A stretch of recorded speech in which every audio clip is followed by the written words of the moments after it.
Good morning. Are you hungry? Do you want your foods? Do you want your walnuts? Okay. I get you some. I'll get them for you. Okay. What's that little sound you're making? You're so cute. Yes, you are. Yes, you are, Clarence. You're the cutest. Don't bring fleas in the house, okay? There's my baby! There's my baby! Hi! Hi, I missed you. I haven't seen you in 2 weeks. My precious. What happened to your face? We were trying to escape, I think. Oh, dear! My sweet baby. Hi! There she goes! What a good girl! So fast!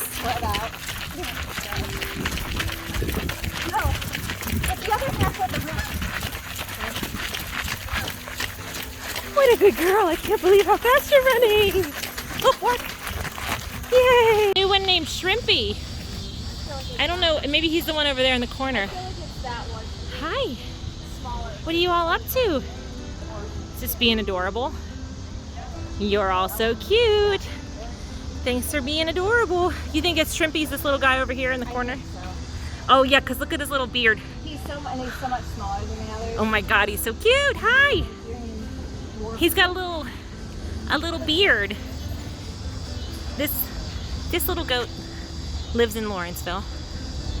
He's a little hipster goat. Yeah. He's so cute. Hey everybody. Welcome back to the start of another weekly vlog. It's Wednesday night. My name is Fox if you're new here. And I am your person on this channel talking to you about stuff and things. Some of which maybe are weird. It is Wednesday night and tomorrow morning at 9 a.m. is my gallbladder surgery. We are entering the last 12 hours, me and my gallbladder. He doesn't have to go home, but he can't stay here. So that's, yeah. As you saw, I went for a run with my girlfriends, which was nice. That's my last time I can run for the next 10 days. So now I'm home having some dinner. I'm allowed to eat until midnight. I'm gonna be like long in bed before midnight, y'all know me. But I'm gonna eat some dinner and then get to bed. I thought I was gonna need my anxiety medicine tonight. So far so good. I think once I get into bed and get my sleeping medicine, then I'll be okay and I won't really need the anxiety medicine. I have to be at the hospital at 7. So I'd like to be like in the car at 6:15. So if I get up like my normal time, a little bit earlier than that, that should be, I shouldn't have to get up too much earlier than I normally do, but I feel like if I wake up overnight, it's going to be the end of things and I'm just going to be like, you know how that goes. So that's where we are right now. I will report in tomorrow with some more updates as this is going on. All my girlfriends were like, okay, make sure husband texts us and let us know how you're doing. So it's outpatient surgery. I should be out tomorrow afternoon. You know, I don't know how long they're going to keep me. I don't know how long it takes to like come out of the anesthesia. I've only ever had twilight anesthesia. I have not had general anesthesia before. So that's the thing I'm most nervous about. I'm the most nervous about the breathing tube part of the situation. Because the anesthesia is like, okay, I know what to expect like when you're out. But I guess Twilight, you're technically kind of awake. I don't know. Like, the only things I remember from getting Twilight before, when I had like dental, it's always been for dental procedure. Actually, I had a mole removal. That's why I have a scar. If you did not know that, I don't know if I've ever mentioned that. That's why I have a scar here. I had a mole removed when I was a kid because they were worried that it was skin cancer, and it wasn't, thank goodness. But I guess it was at risk of turning into it, so they took it out. But I had Twilight for that.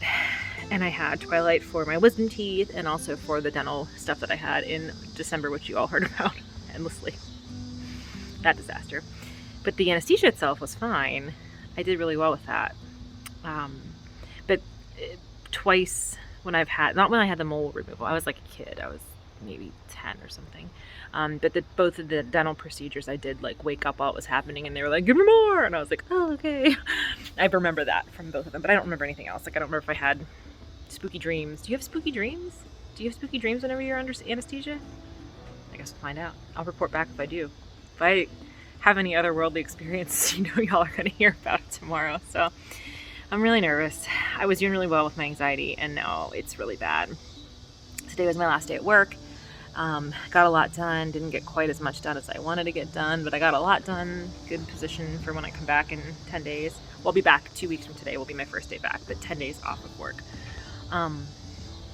And that's where we are right now. I'm gonna have some dinner, and I'm not allowed to have anything to drink, so I can't have any wine with dinner or anything like that. I wanted to have wine last night, and then I was just too tired, and now I'm like, I should have had my wine last night because I can't have it tonight, and I can't have it tomorrow. I can have it Friday though. But well, it'll be okay. It'll be okay. And I have all my stuff ready. I'm gonna run some laundry. I still am in my running clothes. I'm gonna go in and change and start a load of laundry. I'd like to have the rest of the laundry done by tomorrow morning, so that way that's one less thing to worry about.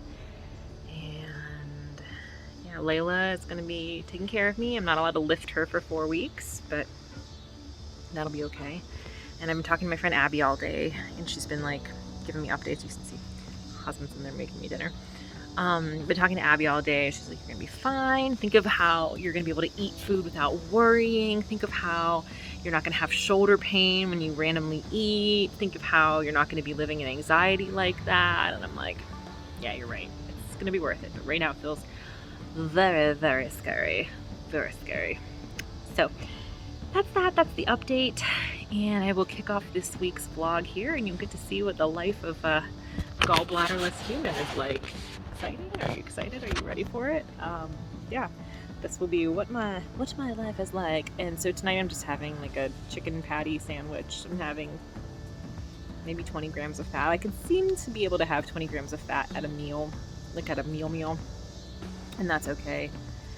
But I had heartburn on the run tonight, and I'm like, oh, I just don't want to have heartburn when I run anymore. And I don't know if that's going to improve. I'm hoping that's going to improve, because that seems tied to the gallbladder issues, but we'll see. I don't know if I'm going to end up being on heartburn medicine after that. So that's the update. I'll check in tomorrow, maybe again tonight if I get anxious, because sometimes it helps me to just talk things through on here. I'm going to wash my face. I can shower before my surgery tomorrow. I can't have anything to eat or drink. No, I can have things to drink. I can't have anything to eat after midnight. I can't have anything to drink 3 hours before my surgery. That I wasn't clear if that was 3 hours before the surgery, which is at 9, or 3 hours before the prep, which is at 7, like arriving there. So I'm just not going to have anything after 4 a.m. just to be safe. Probably I'm going to get up at 3:30 and just have some water so that I don't feel, you know how you feel dehydrated when you wake up? I wake up at 3:30, drink some water, and then not drink any, and take my medicine, and then not drink anything else until after the surgery. Yeah. Oh, I'm so nervous. I want to pretend that I'm really strong and brave and not nervous, but I'm nervous. And my dad has his radiation tomorrow, so he'll be in radiation while I'm in surgery. So just, our families are going through it this year. So look, Rosemary's blooming though. And he blooms like twice a year. I don't quite understand. He blooms in the spring and now he's blooming again. So I take my nail polish off too. I'm not allowed to have nail polish. And I felt like pretty good because she thought that I had a manicure, and I was like, no, I do this at home. I did not feel good today because one of my patients said to me, we have like our staff photos on the wall, and she said, is that you in that picture? And I'm like, yeah. So, oh, you look really different. And I was like, oh, haha, because I'm wearing a mask now. And she was like, you look so young, or you look a lot younger in that picture. And I was like, it's because I've been living through a fucking pandemic for 18 months in retail pharmacy. That's why I look younger 2 years ago. That's like rude. I've had people be like when I was working in my old store a number of years back, I had my like just graduated college, and I had like, I don't know, the picture, the day that they took my staff picture, I was wearing like a cute jacket or something. I looked like I was going to the club right after work.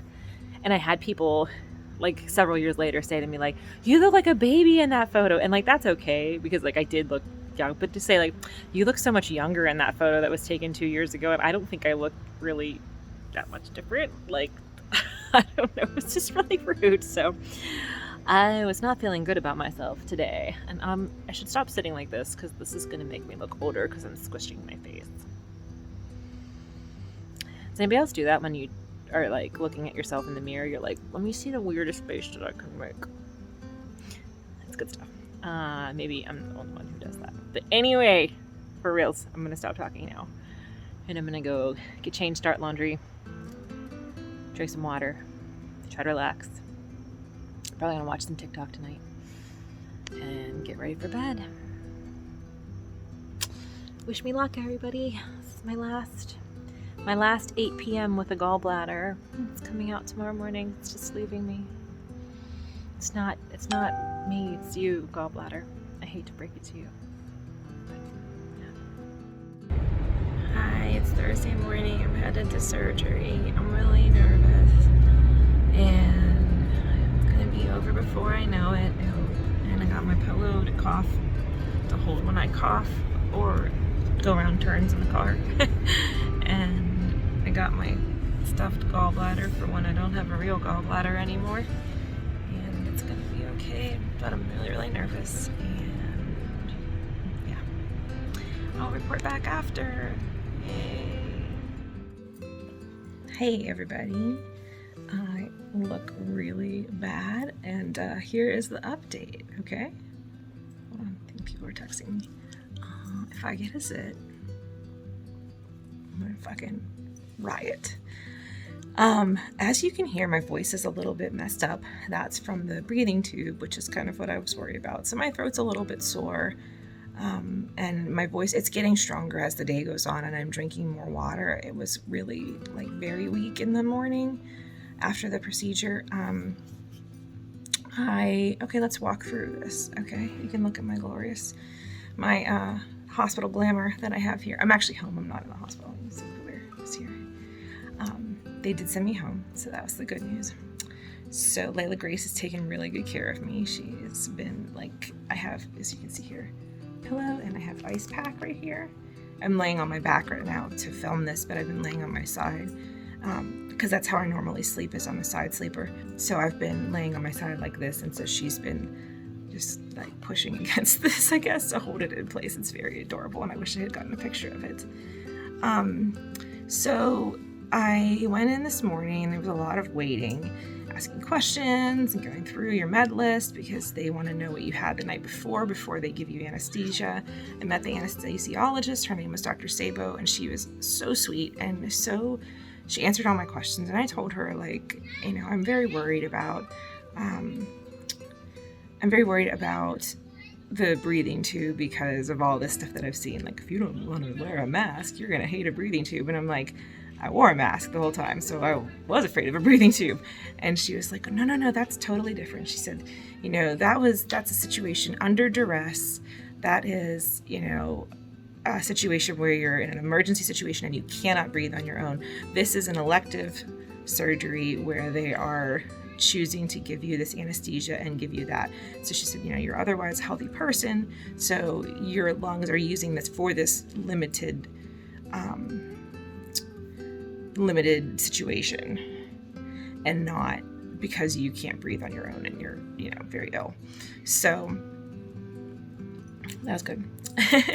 That made me feel a lot better. And she did say too, she's like, if you had issues with the other type of anesthesia, then you might have issues with this, but if you did well with that, it's going to translate very well, likely. I'm like, okay. So that relaxed me and made me feel good. So then they wheel you into the not emergency room. They wheel you into the operating room. You're on the bed and everything, and you're all prepped and ready. Say goodbye to husband. And then they once they get to the operating room, that's when they gave me the anxiety medicine they gave me. I guess midazolam is what they gave me, because I have no memory of it. And that's it has oh god, I'm still a little like fuzzy right now. Amnestic properties. I was gonna get there. Just took me a second to get there. So I think that's what they gave me, was Versed. And Versed is midazolam. It's a benzodiazepine. So it's something that you take for anxiety. My neighbor kids are... It's hard to sleep because my neighbor kids are out and rowdy. but it, unlike like Xanax or Ativan, they call it amnestic properties, which means that like you don't remember. So like when I was rounding at the hospital, when I was on rotation there, they would have us interns fill the crash carts for the ambulances to take, and that's when they take with you. So that way, like, if you're in a horrific accident and half your leg is gone or whatever the hell, they give you that, and then that helps you not remember the trauma of that moment until they get you to the hospital and start working on you, whatever. So that's different than, like, you shouldn't have those effects with like Ativan or Xanax or Valium. So I think that's what they gave me. And then they were just chatting with me, and I don't know why running came up. Of course it did. And I was saying like, oh, I'm so excited I can start running in 10 days. I'm training for my big race. And she's like, oh, is it a marathon? And I was like, oh, it's 100K. And she was like, it's a what? And I said, it's 100K. And she said, that is how many marathons? And I was like, 2, kind of. Yeah, 2. So we talked about that, and she was like, that's so cool. And then she was like, your eyelashes are just beautiful.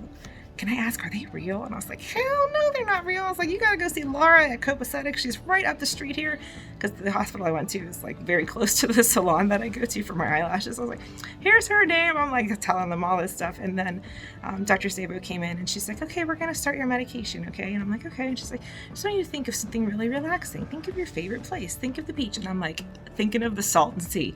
Who the fuck thinks of the Salton Sea when they're told to think of a relaxing beach? I did. And I was like, oh, it smells only a little bit like fish today. It's not so bad. Boom. Next thing I know, I'm waking up, and I got these nice nurses, and they're like, oh, she's waking up. Let's call her husband and let him know that she's waking up. And I was like, well, that was fast. And then I tried to sit up, and she's like, wait, you're going to be in for a shock. And I was like, oh, you're right. So the pain was kind of bad when I came out of surgery right away. So they gave me Dilaudid, is what they gave me for pain while I was still in it's called the PACU, the post-anesthesia care unit, I think is what the PACU stands for. So you go there until your pain is under a 5 or a 6, because they tell you the pain scale. So my pain, I think, was about a 5 or a 6 when I got there. And then they did give me another dose of Dilaudid, and I slept for a little while longer. And then when I woke up, I'm just so thirsty, and like I can't, like, when I'm this thirsty, like if I came home from a run and I was this thirsty, I would be like chug a Gatorade and a water and then feel better. But like I can't really drink water that fast. I have to kind of like sip it, which I found out the hard way, because I was like, oh, that did not feel good. So she gave me a ginger ale, which like I really couldn't tolerate very well, and then a ice cup, and the ice cup was really good, very, very refreshing, and then a water. And I was just kind of like sipping. I was like at the bar, whenever you get like a water and a drink and a coffee and a cocktail, you have your like little, it was like that. So I can't remember, at the time moved very differently. I think I was in the PACU for a while, because I just felt like I got hit by a ton of bricks. Like I really had a rough go of it. And then so once I was able to keep down some, I took another little nap, and then I was able to keep down some water and some ginger ale. And so she was like, okay, I'm gonna move you onto the recovery floor, or the recovery unit to be discharged. So they wheeled me up there, and then I wanted like a snack. I was like really hungry, but I'm not allowed to have like snack. So they brought me this like blueberry lemon. It tasted like blueberry lemon sorbet, but I guess it was just frozen ice. It didn't have any like dairy, which I thought sorbet had dairy. Maybe I'm wrong. But it was like solid Italian ice, and it was really good. But again, like more than like a little nip at a time was like, danger. But I was able to eat some of that. I was able to have some apple juice and some more water, and then they wouldn't send me home until I could pee, and that was no problem. I was able to pee. So the nurse helped me up. She's like, let's walk to the bathroom together. Like sitting down and getting up again is kind of rough, but I was able to do it. And so that was the key. They wanted to make sure that I could walk to the bathroom, use the bathroom. They don't want you to poop right away, which is unusual, because when I was on the unit, we always joke about this, when I was on my hospital rotations and I was on the trauma ICU for 5 weeks or 4 weeks. 4 weeks or 5 weeks at that one. I can't remember. Anyway, that and McGee, I was on the oncology unit at McGee for 2 of my rotations. And when we would chart in the mornings, we would do reading around with the patients. That was the key. Like, they weren't allowed to go home unless they were positive for flatus, which means they were farting and pooping. Well, farting, and then they would also want them to poop before they could go home. And this was different. They're like, we don't want you to poop for the first 24 hours because we don't want you to strain anything. I'm like, cool, okay, I'll do my best. I like literally have no appetite. Like, I'm a little bit hungry, but I ate dinner at 9 o'clock we finished dinner by 9 o'clock last night. And since then I've had like half that cup of ice, like, flavored ice, and some juice and some ginger ale. And that's all I've eaten. So I'm on clear liquid diet for the first 24 hours. So tomorrow around lunch, I guess I can have something that's not clear. Gradually introduce stuff depending on how I feel. So husband is going to get me wonton soup tonight, and I'm just going to not eat the wontons. I'm just going to sip the soup, so that'll be fine. I guess I could maybe eat miso soup, because that's just like, you don't have to chew that. It's just, little dissolvable tofus. So the drive home was kind of rough because it was bumpy, and like husband didn't like realize that it would affect me that much. So like, we're on a busy road, on McKnight Road, and he like had to hit the brakes kind of like quickly the one time because somebody in front of us just randomly stopped, and I was like, I'm gonna die. So he was like, oh, okay, but I did have, like I said, I have this pillow, and the pillow helped like brace me, and so that felt better. So we got home, and then I did make it up the stairs. I like totally forgot that like the street to our house is 2 sets of stairs, and then a flight of stairs up, a flight and a half up to our bedroom. So I made it up the stairs. They said I'm allowed to do stairs. They said no, I'm not allowed to garden. I did verify that. I said, can I weed my garden? They said no, not for 4 weeks. They don't want me to do any kind of pushing or pulling with my abs for 4 weeks. So like, cool. But they're so loud. I got upstairs and I just kind of crashed, and I've been like in and out sleeping, and now I have a lot of energy right now, and I'm feeling better. But I'm still feeling like the best way to describe how I'm feeling, well, like the sore throat and the loss of voice is one thing, but that's fine. It's really like no worse than like a bad allergy day. But the stomach wise, I guess I could show you what my stomach looks like. It's very bloated, which is normal because they pump gas into you, and they try to, oh, careful baby. See what I mean? She just doesn't want to leave my side. Like, she is like trying to be my nurse. So they pump gas into your GI system, and that's how they open that up, so they can do this laparoscopically without having to like actually open you up. So it feels kind of like you have to burp, but you can't burp. It kind of feels like a gallbladder attack. My experience of a gallbladder attack, like you kind of have to burp and you can't, or something's like you can sense there's like a pressure. But the thing that's like the pain level is, I would describe it as like you did like a ton of crunches at the gym the day before. It's that kind of soreness, like you really overworked your abs. That's really what it feels like. But anytime I try to move, this is like gross, but it's like the scene in Hellraiser where Uncle Frank's face is like on the meat hooks, and they're like the Cenobites are pulling his face apart with the meat hooks. Oh, laughing hurts. I don't know why I'm doing this to myself. But that's what it feels like. It feels like I have to be very, very ginger. So like I had to pee, and I made sure the husband was up here to like help me turn over and get up out of bed, because I want to be very, very cautious about that stuff. So yeah, it's like you did way too many crunches the day before at the gym, and then now the Cenobites have got your insides on some meat hooks, and if you twist the wrong way, it's just there for safety, so they can just pull it apart, and yeah, it's not good. The other thing is that they had to put my IV into my wrist, or into my hand. So let me see if I can show you that. I don't know if you can see. You can kind of see. She tried to do my left hand. First of all, I prefer IV in my arm because I'm so used to getting, donating blood, getting blood work done for my thyroid. So like when I was hospitalized, that's where they put it. But she said that this anesthesiologist likes it to be lower on your arm. So like either like, you can't see, like here, from here down is where they would prefer it to be, just for, I guess like ease of maneuvering during the surgery. So she tried to do my non-dominant hand. Well, she couldn't find a good vein there, and so she ended up having to do my dominant hand, my right hand. So you can see it's like, it's swollen. The swelling's coming down a little bit, but it's very bruised and it doesn't feel good. That was the most uncomfortable thing until the surgery was done, and now my stomach feels weird. So yeah, those are the things that don't feel good. I don't know what they just did, but it sounded like they broke something. So anyway, that's the update on the surgery. I am starting to get a little bit of an appetite. I think I'm going to try to move downstairs and maybe watch a movie.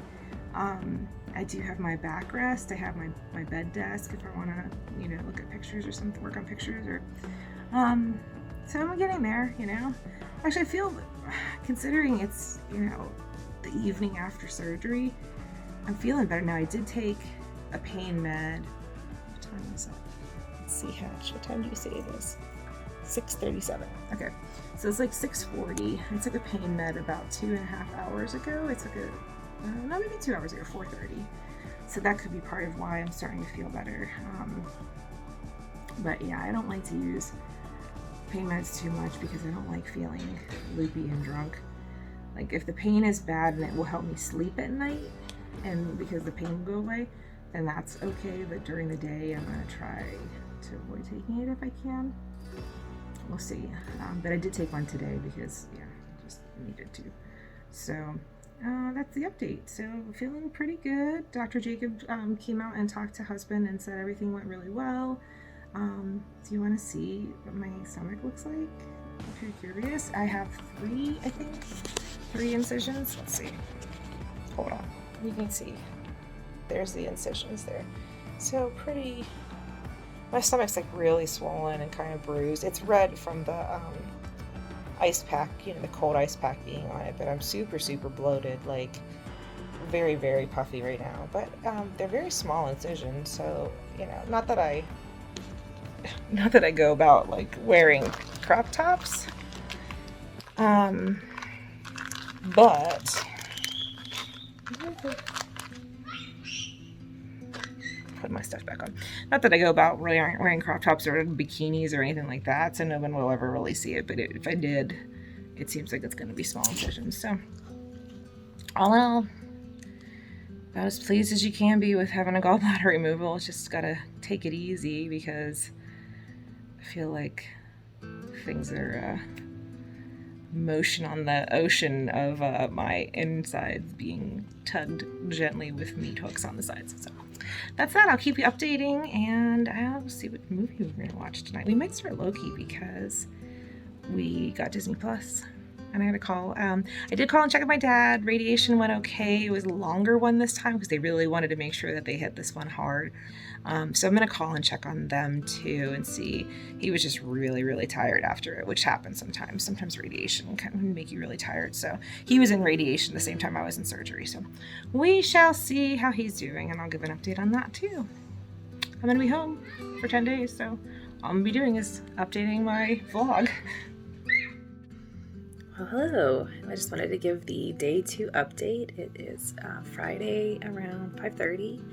I'm feeling okay. My pain's been kind of off and on all day today.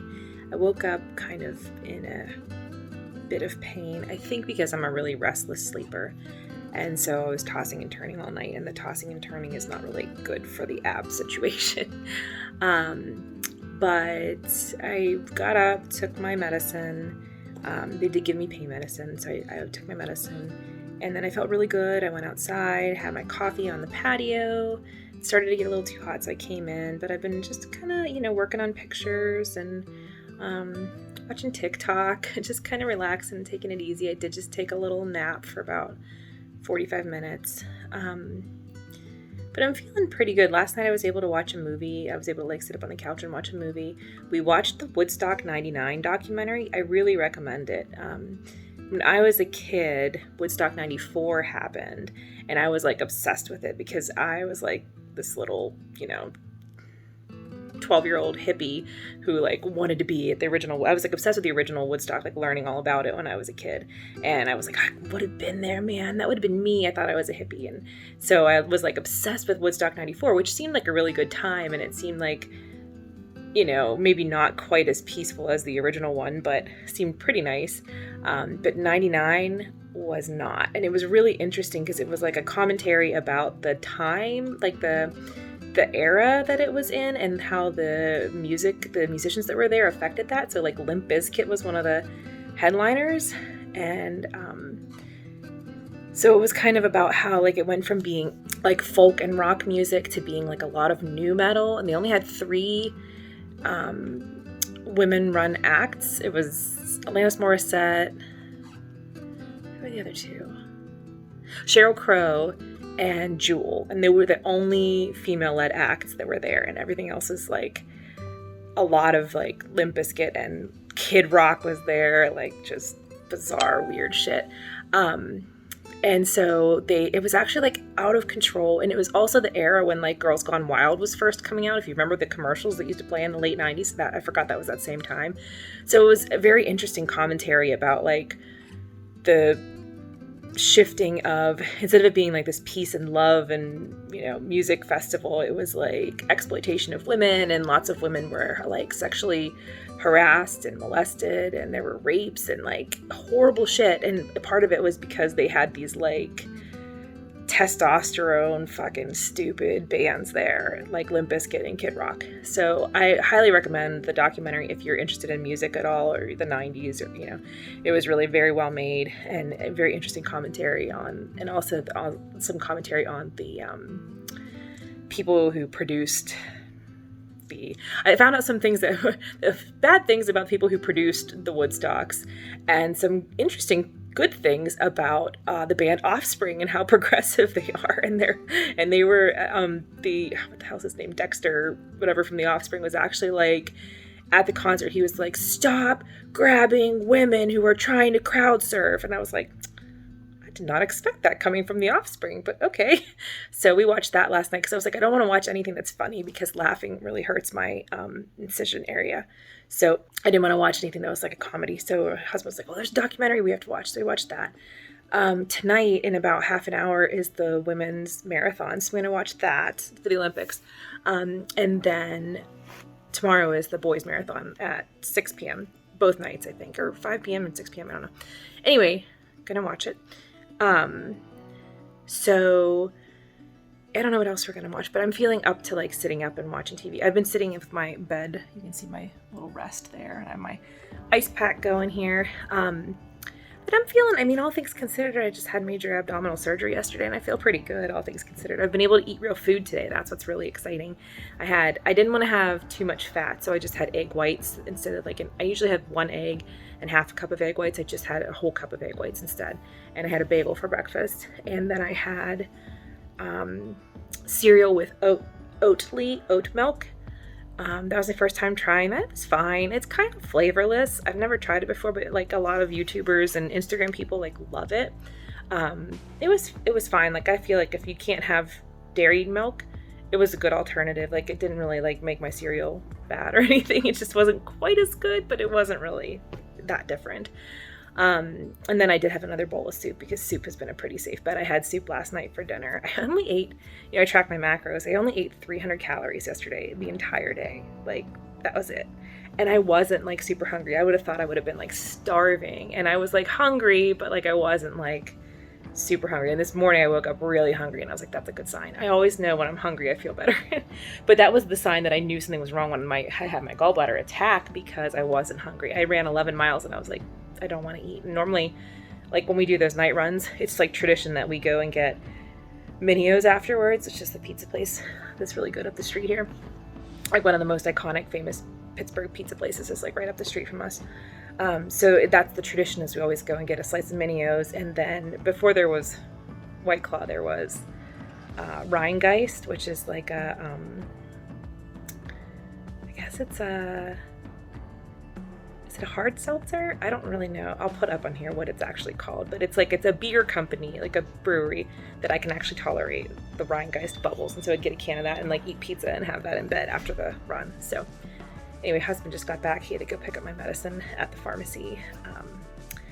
And yeah, so it's been an okay day. It's been better than I thought it was going to be. I'm hanging in there. So we're gonna get ready to go watch the girls marathon and make some dinner. We're gonna have rice with veggies in it. So it should be, I'm still kind of steering clear of the animal proteins for another day, and we'll see tomorrow. Maybe I could have some like chicken or something, but at least I'm able to eat like a regular amount of food today. And I've been drinking like tons of water because I've been so dehydrated. So I'm already like almost up to my gallon and I'm still really thirsty. So that's the update for the day. I'm sorry there's not more interesting to watch, but here I'll show you Layla. My nurse has been sleeping on the job most of the day. She's been very tired. Layla, are you sleepy? She's just sacked out, huh? It's you, Hi. We went out in the yard today. Well, I sat at the patio, like I didn't go anywhere, but she was running around doing her rompus, and she's been just taking care of me. She won't leave my side, huh? Easy good girl. So that's what we're up to around these parts. Saturday morning, afternoon check-in. It's about 12:30. I thought it was still morning. It is not. It is 12:30. I got to shower today. It's the little things in life. It's the little things. So that's why my hair is still wet. I got to shower today. Finally, after 2 days, I had to take 48 hours off from showering, and I was able to today. Pains so-so today. Yeah, that's the update. We started watching McMillions last night, which is a docu-series about the McDonald's Monopoly game in the 90s. Does anybody else remember that? I was obsessed with that as a kid. It always seemed to be happening right when we were like going on vacation. That was like the only time that we got McDonald's usually was when we were leaving for vacation. So I used to like, we'd be like so excited, be like, oh, we're gonna go to breakfast at McDonald's and we're gonna play the Monopoly game. Like we never want anything. You know why we never want anything big? Because it was fraud. So we started watching the docu-series. So far it's really good. It is the FBI agent who was one of the people working on it.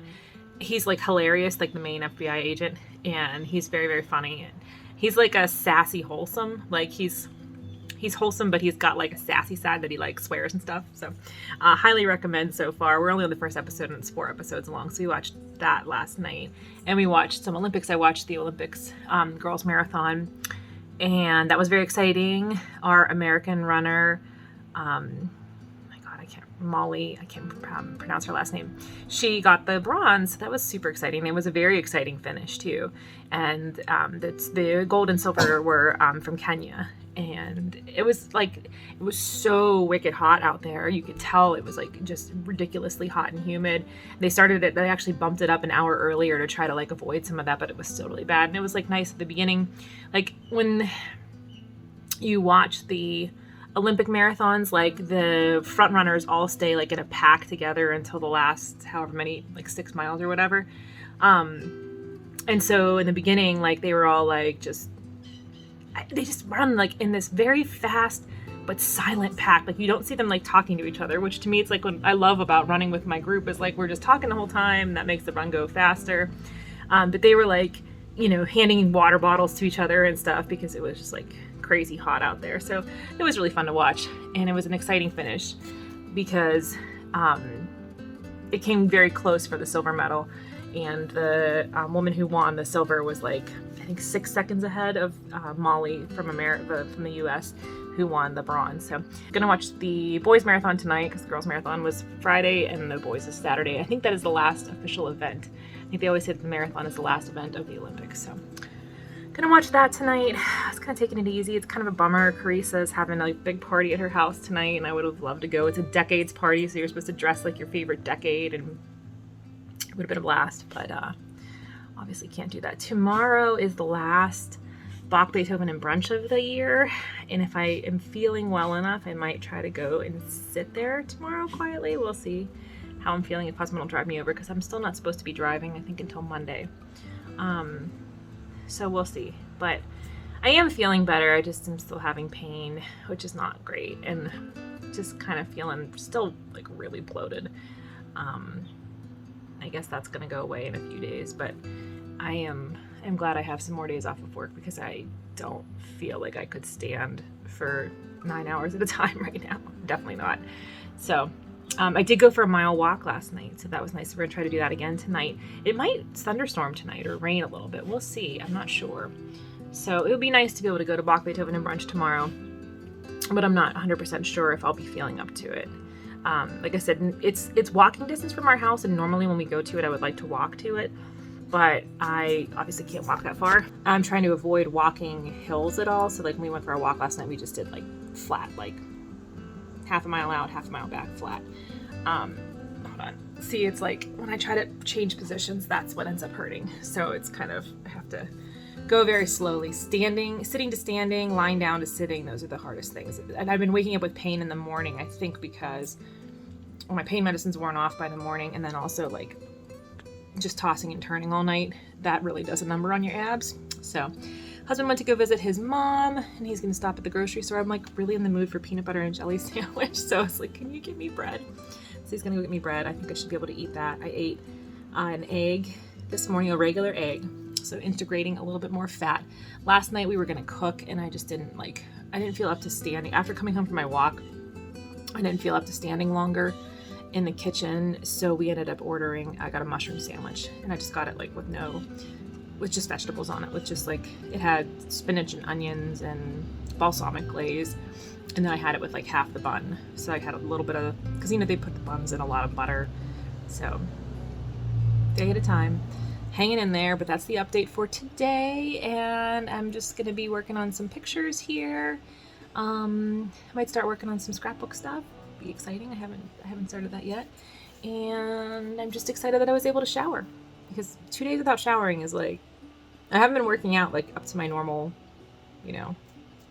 level that I do, so it wasn't quite as bad as it normally is, but yeah, 2 days without showering, not a fan. So I'm really happy I was able to wash my hair and shower today. So, but just kind of hanging out, having some more coffee, and just trying to relax, and it's so hard. An unexpected spooky weather report. We get some blue skies over here, and when you move over to here, it's getting a little spooky, and we got some wind, which is very nice.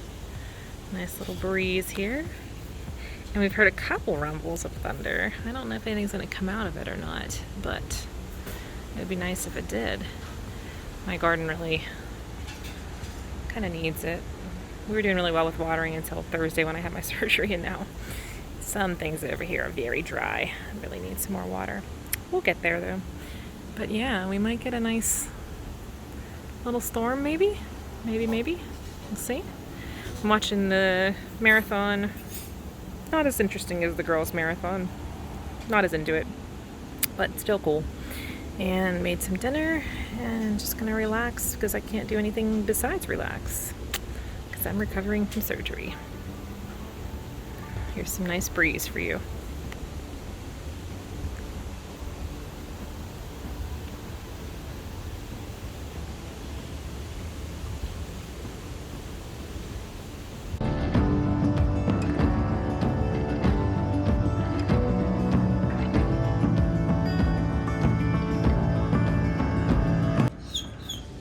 Are you crying because you want to go for walkies?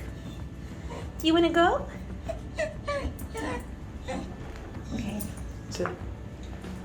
Good sit. Good girl. Let's go for walkies.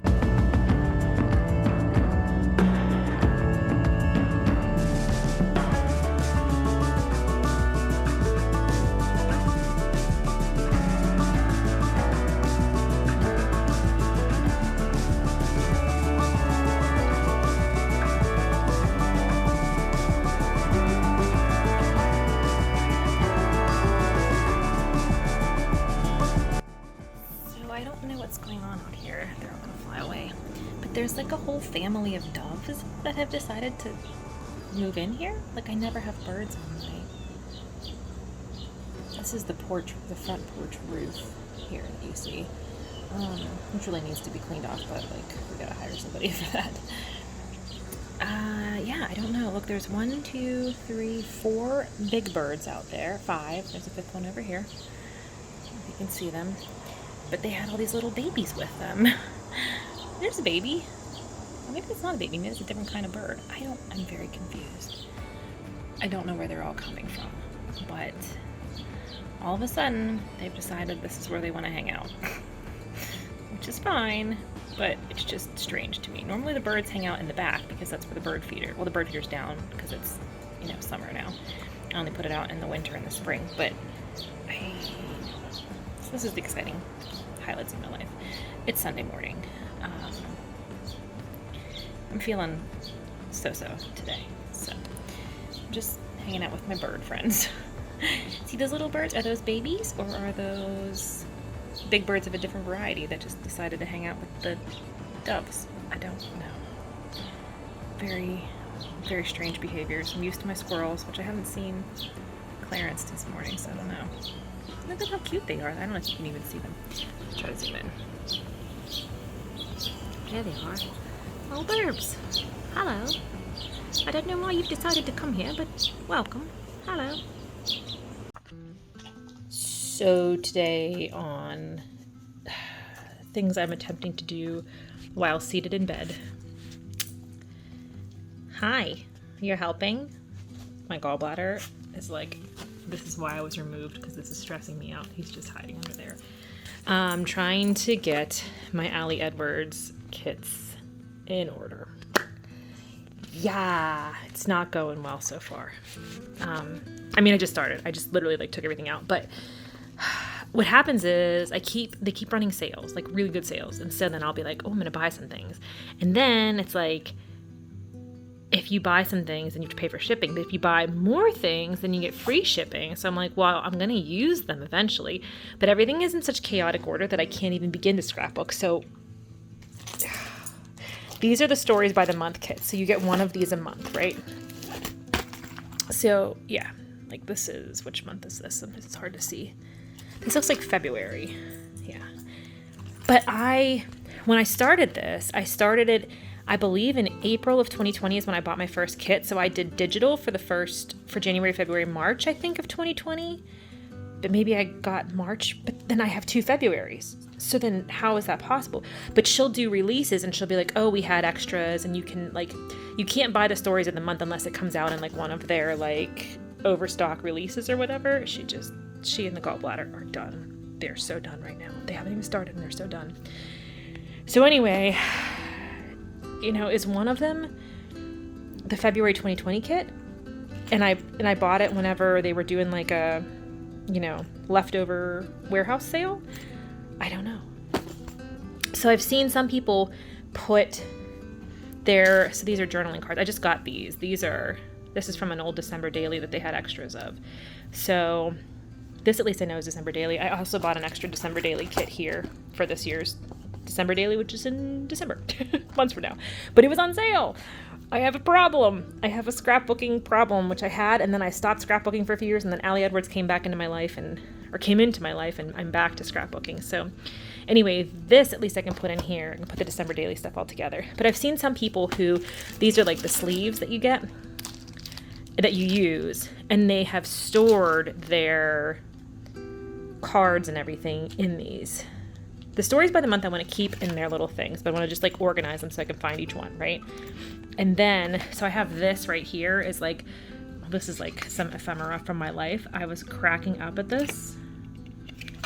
This is not the one. This is when I have bought some, I think this came with my alarm clock, but this definitely came with my alarm clock, and it's hilarious. Struggling with frown eyebrows, because that I thought was a good summary of 2020, so I saved it as ephemera to put in here. But I had a bunch of random stuff. June? Why do we have June? See, did I take one out and I wasn't supposed to take, is this June? And I was supposed to, I don't fucking know. It's to the point where I've made a giant fucking mess out of it. And yeah, this freaked me out. My friend Catherine sent me a letter because she was like, it's fun to send snail mail, but she found these random scary stickers, and I was like, don't send something that says 23-hour observation in the height of a pandemic, because I'm paranoid. But that's all it was. It was this nice little card from her. See, How cute. But anyway, it came in this and freaked me out. So I have all this stuff in here. So I think what I'm going to do, so I have like a whole set that's music related. There is a random Dave Matthews quote from a song that like they never fucking play. I don't understand it, but it's beautiful. And there's a bunch of food ones in here. The food ones I think I bought the foodie one a couple times as I eat all the time and I always take fucking pictures of food. So yeah, there's like learning, growing, all these different, here's more music. So I thought like, this is unrelated. This is that shirt that I always wear that was from Palm Springs. It was, see, a fund helping the hands that feed, imbibe, and provide for us. Small business in Palm Springs and Yucca Valley in that area. Yeah, so I don't know, chipboards. I'm thinking about, but see, I don't want to use all of these up by storing stuff in them because then I'll have to take stuff out when I want to use the pages. So this is a dilemma. So basically I'm just going to sit here and stare at all of this and not do anything with it, right? I don't know. I want to say maybe it was Lakin that does that, where she has all of her journaling cards like this, instead of having them loose like I have them here in this absolute chaos, has them in here so she can page through. I think it's her. I follow so many people who do Allie Edwards. I think it was her though, doing the December daily. That's how she did it. So maybe we're gonna try that. I don't know. I just need some kind of order because I feel overwhelmed every time I try to start, you know? So let's see what we can manage. What do you think, Layla? So over it. So over it.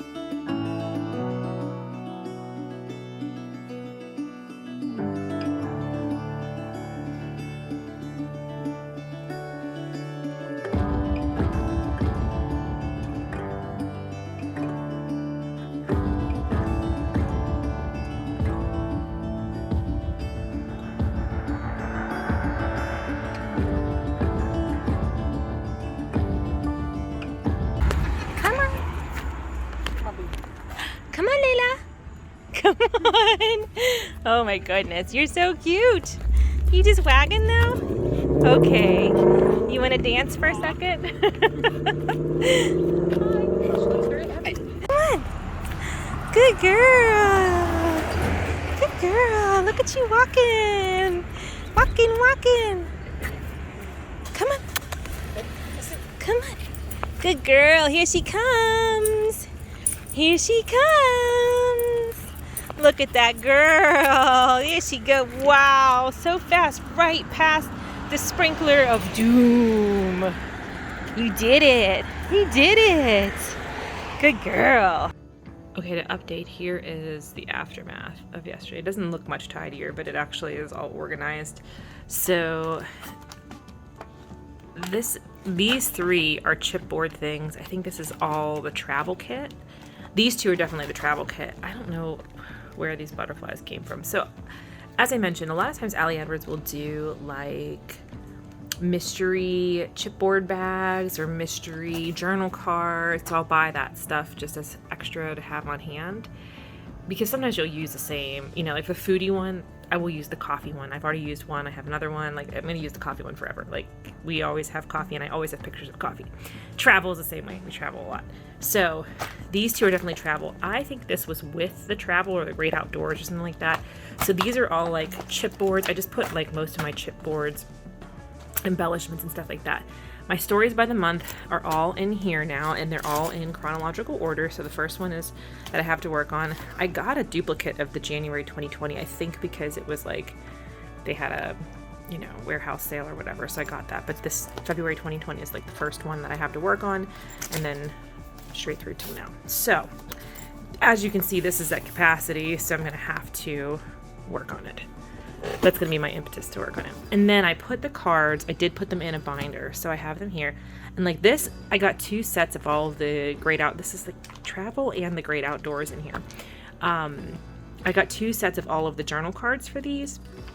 So I have them in here. I have them just like there's 4 cards, there's 2 of each of these in here. I just doubled them up so they're all together. So I have the travel situation here and the Great Outdoors. And I mean, these are so cute. This makes me want to scrapbook, like seeing them all out like this. This is outside still. And then this is one, I think I got this as like a mystery kit. It's about moving. We don't move. We're not fucking ever moving. But some of the things like moving mountains, that could go with a hiking one, being moved by. Move it could be like some kind of fitness thing. Like some of these would apply, you know, even if you're not moving, I can do this. It will be, yeah, like these things are fine. These could go with anything. Old chapter, new chapter could be, you know, unrelated to moving. So I think I could still use this kit. I just got it as like a freebie, or not a freebie, but like as a mystery kit. And I'm not actually moving. Yeah. And then we have, this is the growing one. So it's about like personal growth, but there's also stuff that would apply for gardening, since I do photograph my garden a lot. Let's see, that's the same kit. And then the learning, the growing, and then the learning kit. I don't know. See, I don't know how much I'll use these. Then we have currently reading. So this is all the books stuff in here. Let's get this over. And then, yeah, books. And then these, I think this was like the story of me or something like that. This is just general stuff that could be used, you know, my type of weekend. Like, you were just my type. I could put that with a cute picture of husband and me, you know, like just kind of, those could be used for anything. This was there's the giving, and this is the one that had the random Dave Matthews Loving Wings quote. Yeah, so that's just kind of general stuff. That's still the same things.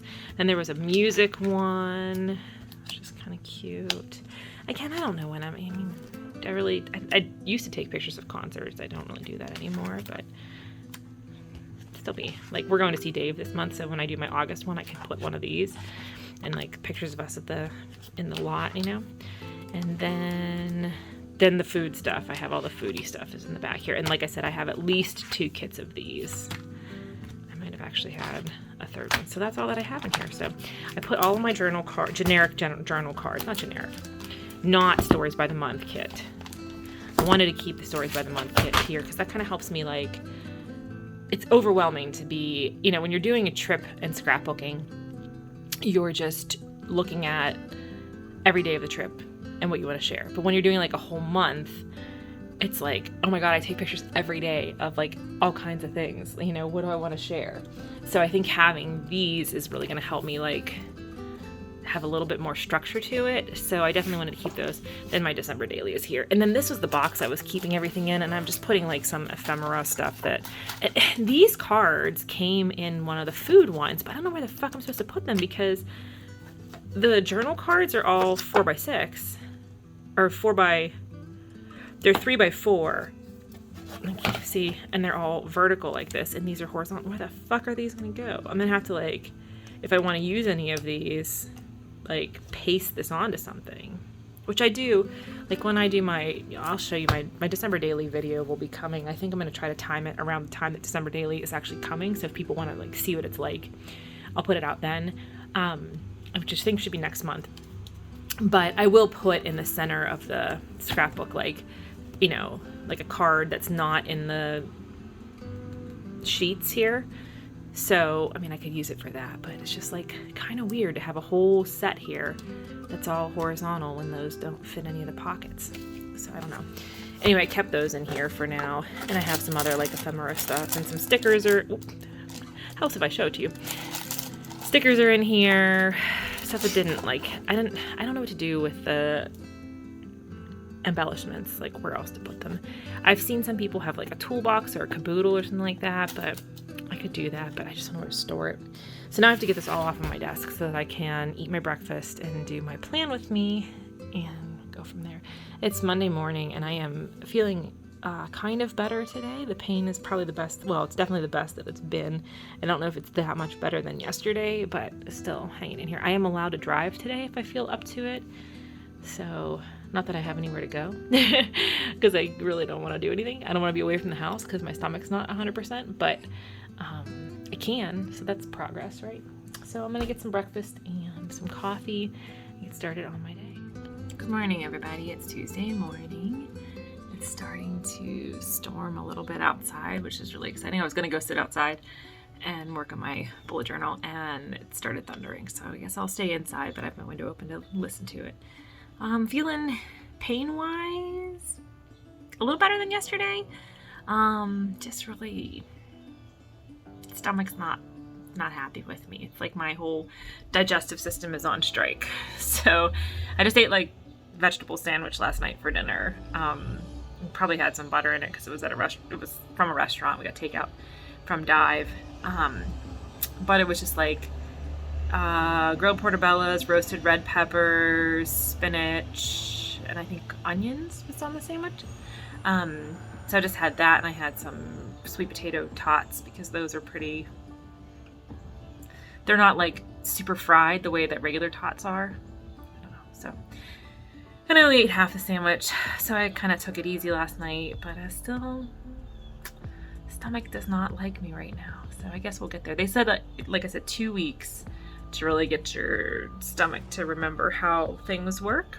So that's where we are. So I have been working on some pictures this morning, talked to my mom a little bit.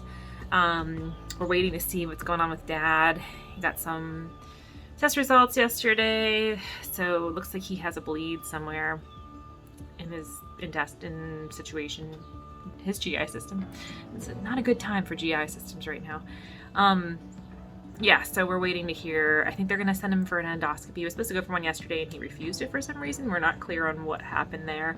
But I think he's going to hopefully go for it today and get that sorted out. And then we'll figure out. I think they were hoping to discharge him today, but we don't know. Does he have to go to like a skilled nursing facility, or can he go home? I'm really worried about him going to a skilled nursing facility because of COVID. And I don't know.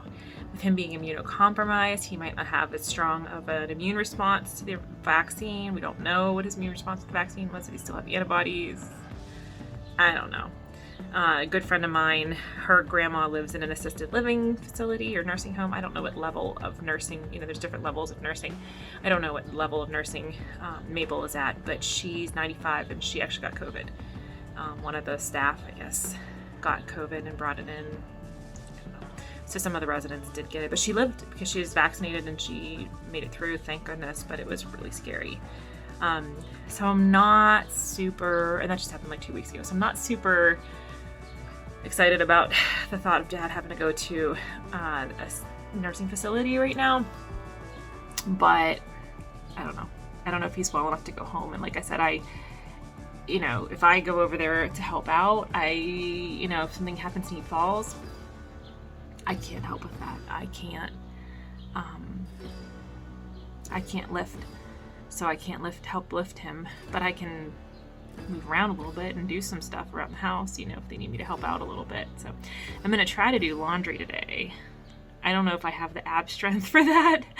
I think I don't know if I mentioned on here, if I mentioned on my plan with me yesterday, I did make the bed, and like the bending over to like straighten the things made me like super nauseous. And I was like, what the fuck? Come on, body, get it together. It's been 5 days. It's been 5 days. Thursday, Friday, Saturday, Sunday, Monday, Tuesday. So today is like, if you count the surgery, is day 0. Today is day 5. Okay. So anyway, getting there day by day. I kind of feel like the last 3 days I've kind of felt about the same, like not 100%, but not terrible. But the stomach thing it's not a good scene. So I don't know how much it would be if I did go over and stay with my parents if Dad comes home. So we'll see.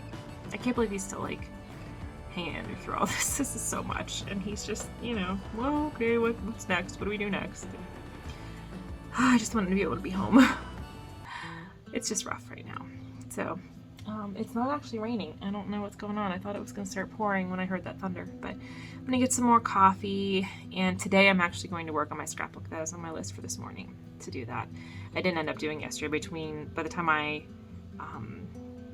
filmed my plan with me and edited my plan with me and got that up, and then we went for a walk, do my mile a day. I kind of wanted to do like a mile in the morning and a mile in the evening, but I don't know. I am liking walking with husband in case I get unsteady. I haven't yet, but it's making me feel like secure to have him with me. So maybe when he's on lunch break, maybe we could go for a short walk then, and then go for a walk in the evening. I'm like afraid to be by myself. Like normally I love when he goes to work and I have the day to myself at home. But the last 2 days he's chosen to work from home and I've been like relieved about it because I'm like, okay, if I need anything, he's here. And so far, like I haven't needed any, like yesterday I was like, he's like, what can I do to help you? And I was like, can you go give me a DC Cola? So he went to the drive-thru and got me a DC Cola. But like I haven't really needed, I mean, I need him to like carry things for me. And like yesterday when I was sitting outside, I didn't have the ab strength to turn the umbrella. Like we have an umbrella on our patio and I didn't have the ab strength to turn it myself. I couldn't do that without feeling like, this morning I went to check my garden because I have not been checking my vegetables very well. So I went out in the back.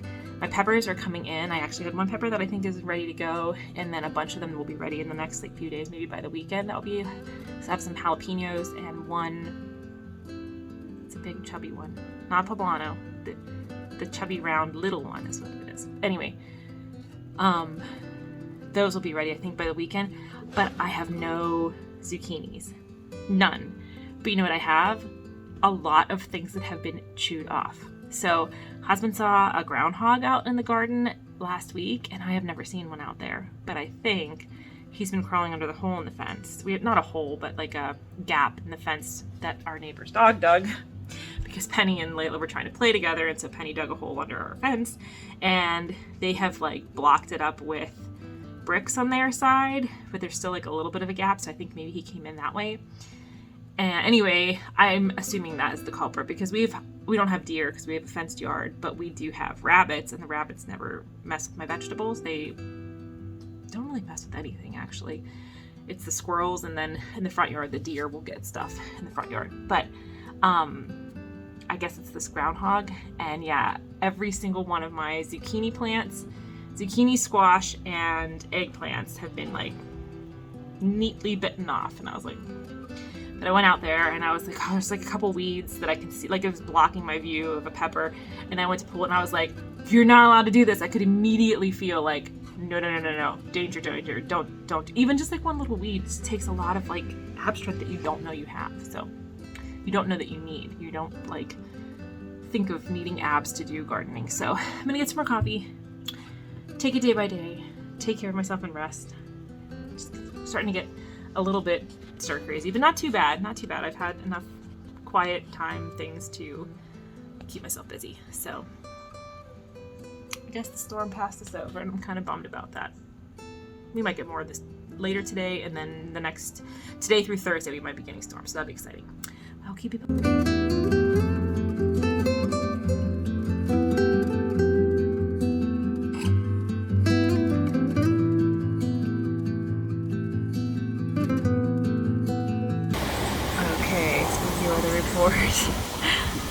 Coming hot from my screened-in window up here, but there is a big monster of a storm rolling in here right now. Let's just hope it actually follows through. You see some of these guys up there. I'm working my scrapbook, making myself freaking nuts over it.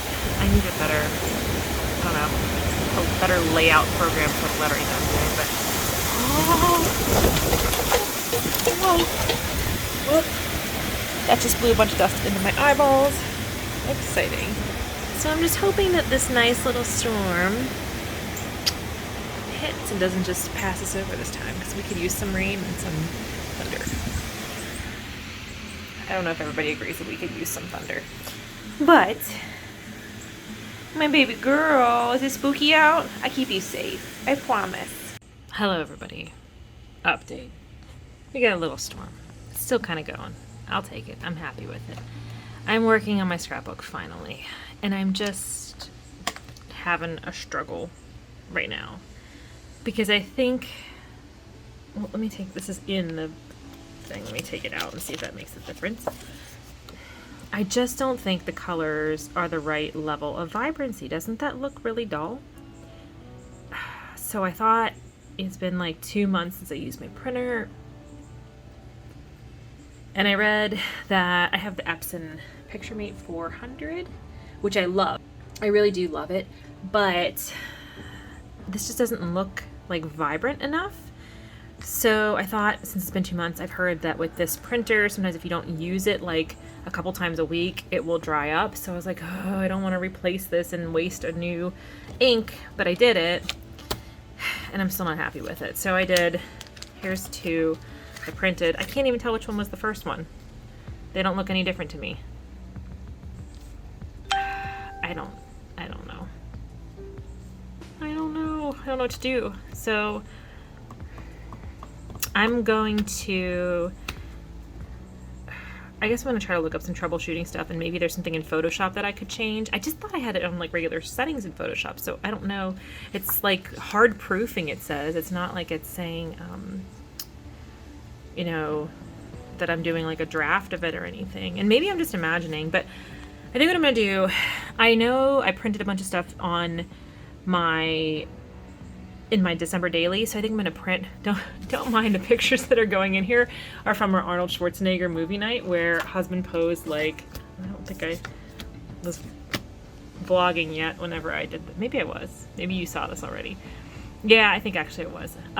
These are the movie posters that we made of the Arnold Schwarzenegger movies that we watched. That's what that is. But anyway, back to the situation at hand here. I think I'm gonna reprint one of the ones that I did for December daily and see if it's not matching. And if it's not matching, then I will know that I need to do something. And if it's matching, then I'll know that it's just in my head or just these specific photos that I chose to print. This is why I don't get anything done. Okay, even though the other reason I didn't get anything done is I was like, oh, I'm gonna start February, and I realized like I never actually really finished January. I just like put the pictures down, but I didn't do, like I did some of the journaling and stuff, and I didn't do all of it. Like, what the fuck is this? What the fuck is this? And then I got stuck on this page. This is when we went to the blogger dinner for Pittsburgh Restaurant Week in January 2020, and I wanted to put in, like, here's the actual menu of what we ate this here, but I wanted to put in here like what each one is, so I started working on that, but like it's just not going well. It's just not going well. I'm doing it in Photoshop, and Photoshop is so like unwieldy for typesetting, but I don't know what other thing to use for typesetting and printing photo quality. I just am a mess of emotions right now. So I tried to go back and start this, and then I was like, forget it. We're leaving January for now. We're gonna start February, actually make progress, and then this printer issue started. So I don't know. See, I think these are very vibrant. I think these I printed, oops, yeah, like that looks really nice. I think I printed these at CVS before I got the printer. So I don't know what the fuck is supposed to be here. I guess I was gonna do on the back of all of these what the item was, what the menu item was. This is when we went to dinner, like our redo of New Year's Eve. We did the Lunar New Year, Year of the Rat. That's my little Year of the Rat shoes. This turned out so cute, but I didn't do any of like the journaling with it. I don't know. This is why I'm so bad at scrapbooking. This is why I'm 18 months behind, because I stress the fuck out about every last little detail. So the test is I'm going to reprint one of the things I know I printed on the Epson printer for December daily and compare them, and we'll see. Okay, I reprinted something that I thought would be pretty clear because the red is so vibrant. This is the original, and this is the new, printing it now. I can tell a slight difference, not like a super difference, but a slight difference. I don't know. It's all in my head. Oh, look at that baby. Yeah, sneak peek of December daily. Oh, Christmas. So yeah, can you tell? Maybe you can't tell in the video, but I don't know. I guess it's fine. I'm gonna try, now that I did change, I messed around with some options in Photoshop. I guess, what the fuck? I had my Photoshop set a certain way, and then when I just logged onto it now, it said like, Photoshop has lost your settings. So I don't know, did I have something set and it's unset now? I don't know. So I don't know how to fix that because I don't remember what I set, but I did try to change something on the rendering, but this is why I'll never get my scrapbooks done, ever. Y'all, it took me 6 fucking attempts to get this to print correctly. No matter what settings I changed, it printed identically, cutting off some of the letters. Lesson learned, don't do it this way. Cool. So I finally got it though. So annoyed. Here's how that page finally fucking went. I don't even know if I like it. It's done though. I can't believe that took me like 2 hours to do that one page. I'm going to take a nap because I'm fucking exhausted. You ready to go for walkies? Come on. Come on. Good girl. Leave it.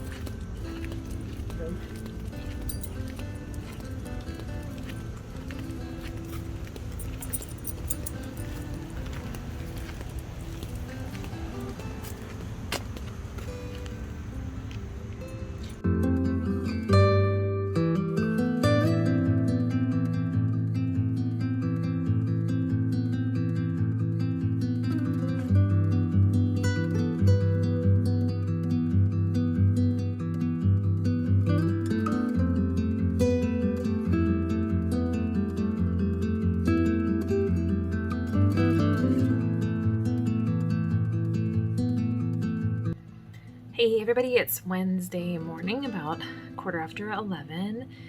Just checking in. Normally I close the vlog out on Tuesday nights, or like Tuesday's the last day. I think I'm gonna do this one through the end of tonight, end of Wednesday, and that way it'll be like my first full week post gallbladder on one vlog, and then I'll start the new one tomorrow.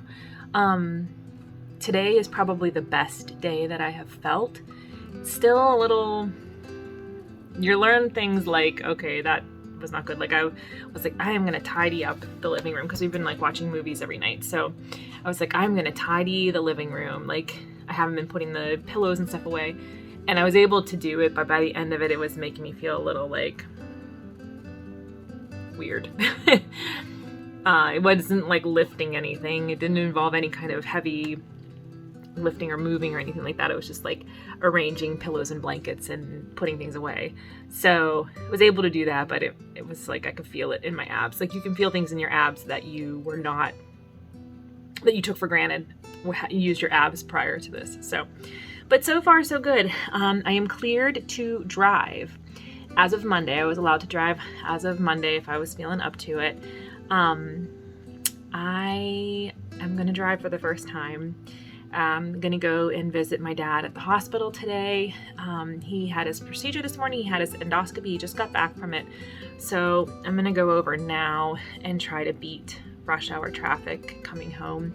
Because it is like if I leave there too late in the afternoon, then I end up hitting rush hour coming back to the city. So I'm a little nervous because it is like about a 30-minute drive out there to the hospital.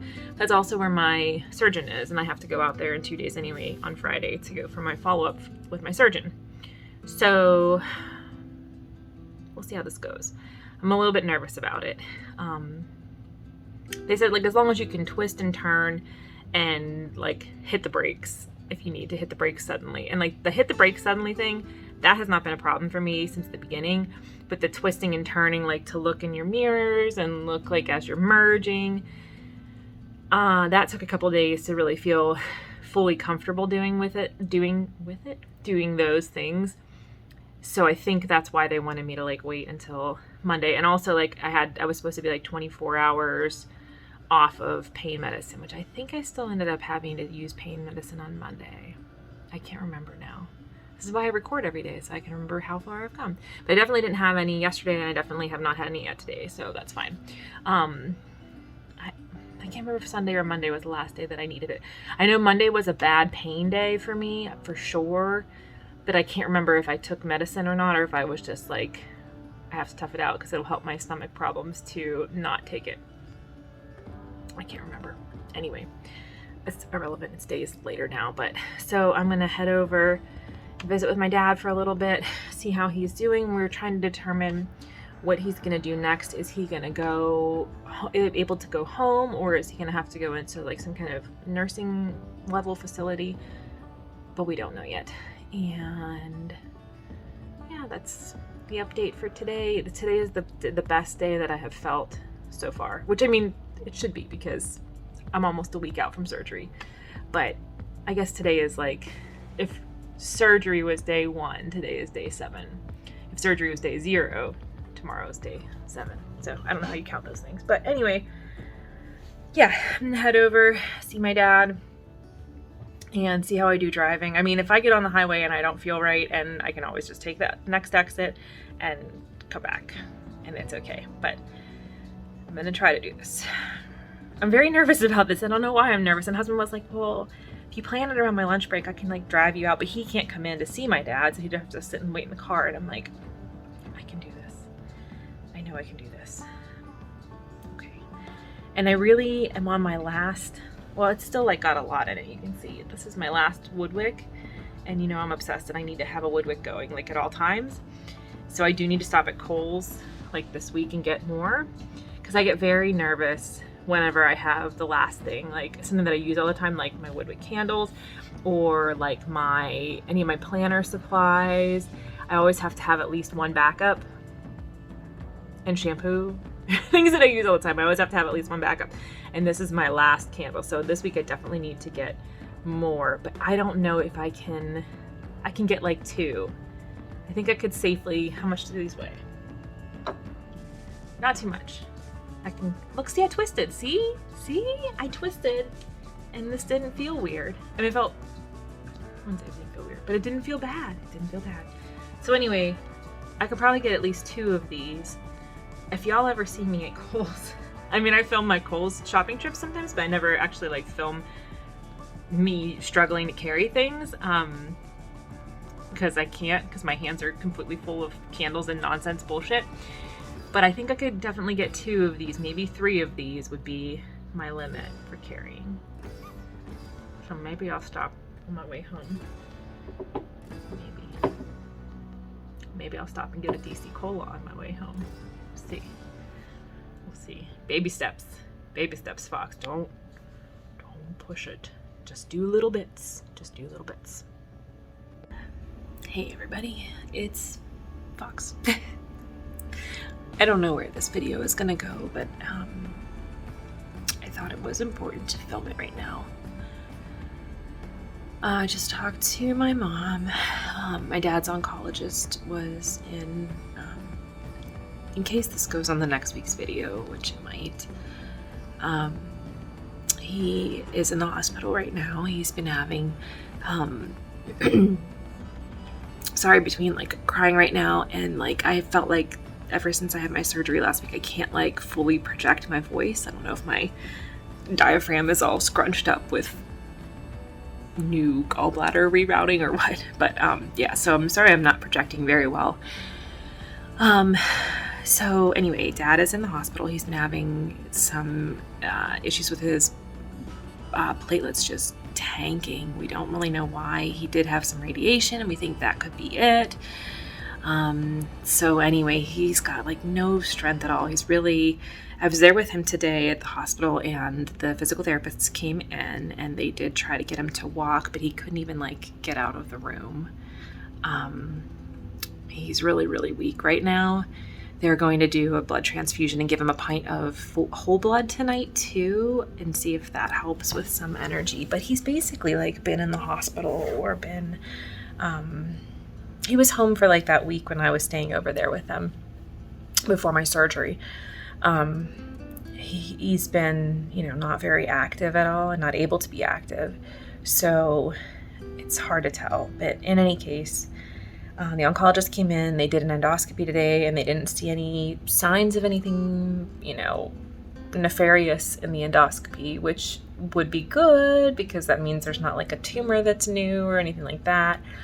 But it just means for some reason his body is like just not making red blood cells the way that it's supposed to, which is not good because that's not good.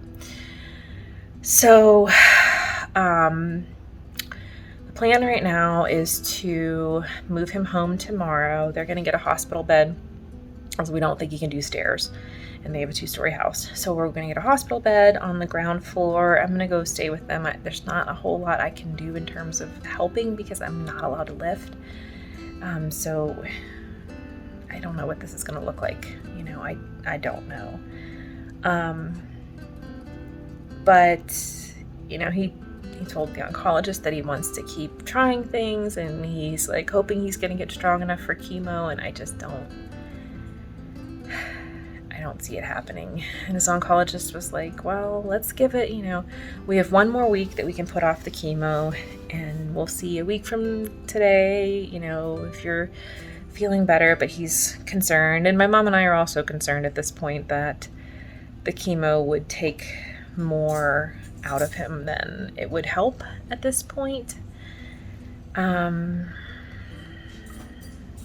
So it's not. Layla Grace is on the ground like, what are you doing, miss? Mommy's trying to talk about a serious thing and you're over here being a goofball. Anyway, the expectation, we're gonna bring him home. Layla and I will go stay over there for, however long. And the expectation right now is that probably a hospice is probably going to be on the table, in the coming weeks. It sucks. It sucks a lot. I'm not ready to lose my dad. I mean, when are you ever, right? When are you ever?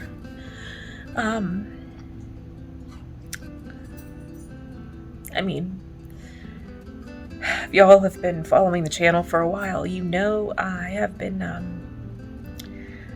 emotionally thinking I was at this point how many times over the past year.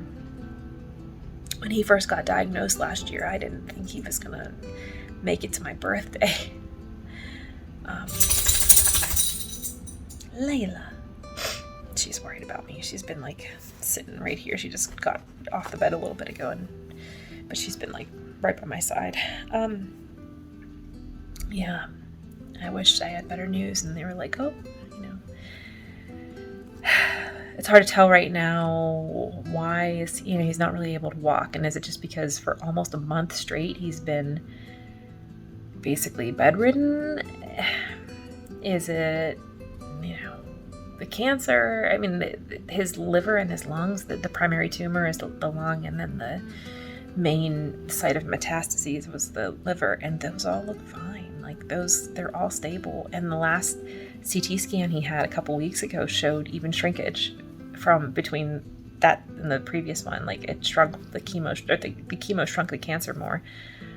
But chemo is it's a wonderful, amazing, fucking scientific, fabulous thing, but it's also toxic.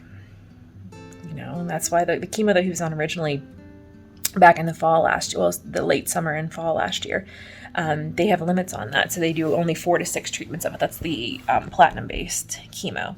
So he got the 4 treatments. There's a limit to everything. So I think I wish I could say that Dad was going to get another dose of chemo and it was going to keep shrinking the tumors and he was just going to have to build his strength back, but I don't think we're at that point anymore.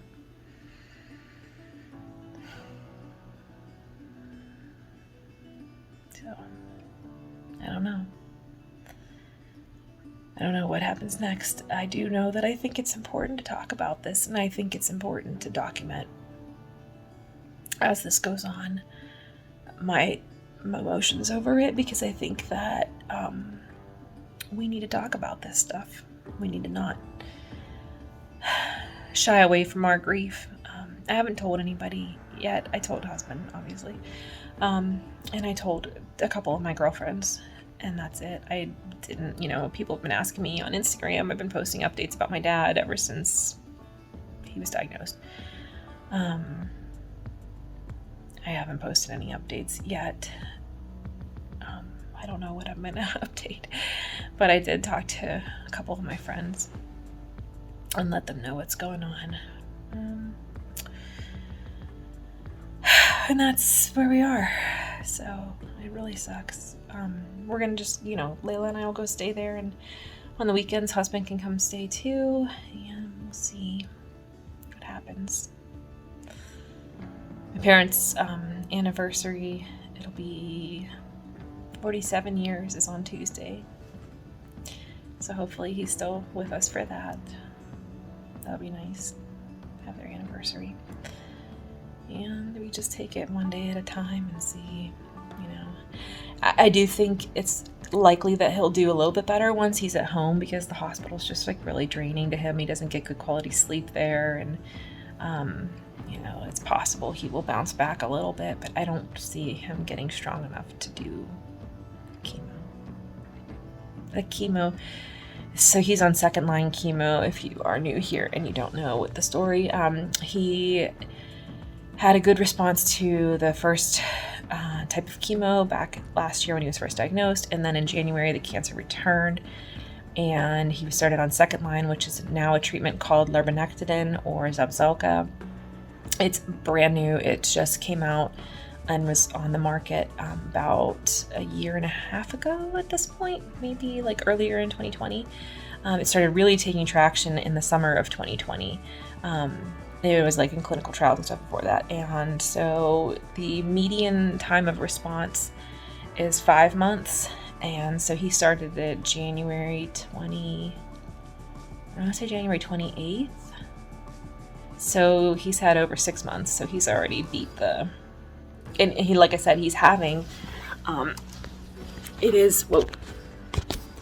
issue is not that the cancer itself is, that the tumors are growing, or that the chemo has stopped working. The issue is that his body is just not strong enough to keep going with it. So we're not calling in hospice just yet. We're going to see how he does over the next week once he's home, and then that's when we'll probably make a decision about hospice. Hospice is, I'm a huge proponent of hospice. If anybody didn't know that, I mean, I feel like I talk about fucking grief and dying and all that stuff all the time. So I feel like everybody knows that I am a huge proponent of hospice. And so right now we're going to be going with palliative care, home health palliative care. And so the difference between palliative care and hospice care. So palliative care is treatment that's focused on comfort measures, but it goes alongside a treatment plan. So small cell is not a curative cancer. So some other, early stage breast cancer, colon cancer, earlier stages of cancer can be curative, and the treatment goal can be curative. Small cell is not like that, with the very rare exception that someone randomly caught it on a scan. So 70 or more % of small cell patients are diagnosed when they are in extensive stage, and up until the last couple years maybe, they do not actually differentiate small cell into stages. They do limited, which is whenever it's just in the primary tumor, which is the lung, or extensive, which means it's metastasized already. So my dad was diagnosed last year in August of 2020. He has, it had already metastasized to his liver, and that's actually how he was diagnosed, was because of the liver tumors. He went in and they thought he did have a bowel impaction, and they thought that he had some kind of bile duct blockage, like what I had with my gallbladder, and that they found out on scans that actually he had tons and tons of tumors in his liver. So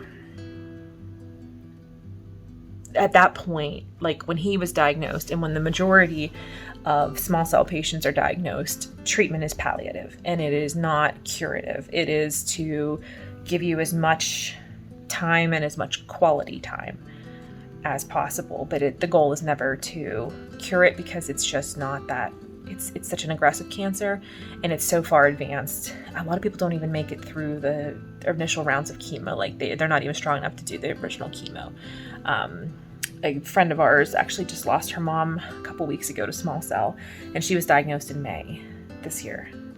So she wasn't able to. She tried to do the chemo, and her body couldn't handle it. So it's a very fast-moving and aggressive cancer. It's one of the shittiest cancers that you can. I mean, all cancer is shitty, but it's top 5 shitty, maybe top 3 shitty.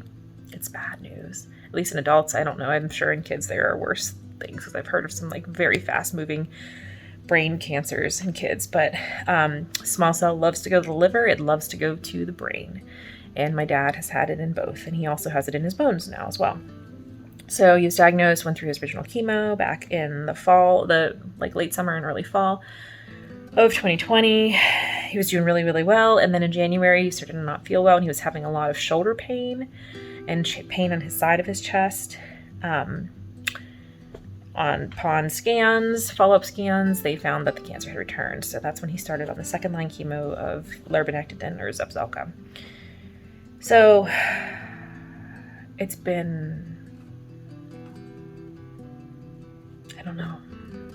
If you've been following this channel for a while, you have seen me cry on this channel many, many times. And you're going to see me cry on this channel more.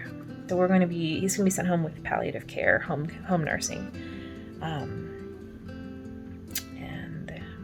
Palliative care and hospice care. The people who do that are super awesome. That's what my career aspirations are, to be an end-of-life doula. I don't have the focus or the finances to start my own practice or really get into that officially yet, but that's my interest. And so what I'm going to do in the meantime, and the way that I'm going to work, is to try to have these conversations and talk about it on my channel, and talk about grief, and talk about grief and loss and all of that on my social media. And that's how that's the death work that I'm going to do until someday in the future when I could successfully get my end-of-life doula training. So that's a long story. It helps me too. It does help me to talk about it. And I want people to know that it's okay to talk about it, because we should be talking about it. So I'm sure that I will be vlogging over these next few weeks that we have with Dad. God, it feels shitty to say that. And to know that it's true this time. I look like I'm in a hair metal band. I've been pulling my ponytail out here as I'm talking, and it looks really bad. A year ago, I didn't think he was going to make it to my birthday, let alone Christmas, let alone New Year's, let alone a whole year later, and we were able to go on this amazing, wonderful trip and everything. But I was also, there was so much unknown, but I was also had this hope, because I was well, he's starting treatment, and sometimes people have really good responses, and there are all these people in this, Facebook group that I'm a part of, and there's many people in there that had great responses, and they've been, years and years they were diagnosed with extensive, and, they got it under control. And now we're so well past that. And, there's no longer that hope. There's make the most of the limited time that there's left. And it's, I don't know. When I had my Wheel of the Year read for this year, she pulled the Tower for August. I had to vary the Tower August 2020. I did not need a very Tower 2021 also, but I think it looks like that's where we're headed. I'm not a fan of this. I'm just talking at my camera for 18 minutes long. So sorry. Oh, it's important to talk about it, and I know that, and I don't know. I was thinking about joining this weight loss and, accountability focus group coaching thing for the next 6 weeks with a YouTuber that I follow, who I really like, and she's running this 6-week group coaching program thing. And I was debating back and forth, because it is a little bit pricier than I would want to spend on something like that, but I was oh, maybe it'll help me keep accountable. And I'm your dad's dying, you're just gonna eat garbage anyway, so why just... Why try to do anything to take care of your body? Because you're just gonna be sad. And I know that's not right. And I have to really resist the urge to just run all the miles all the time to deal with it. And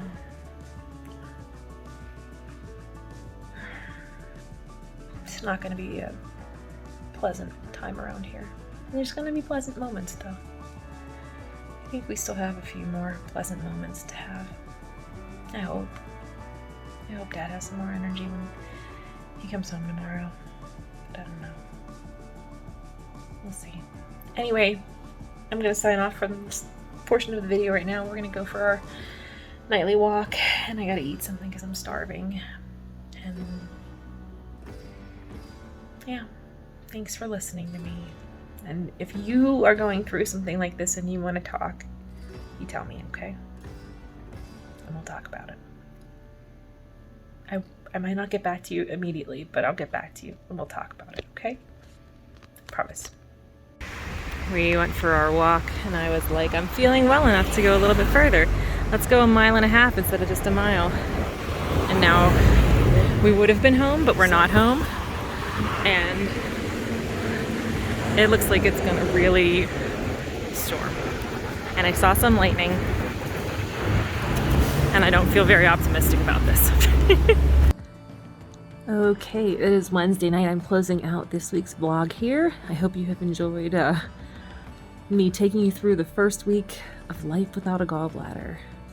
Having some pain tonight. Probably because I was like sitting on the couch at a funny angle. We watched a Hallmark movie. It was so wonderful. It was called Taking a Shot at Love.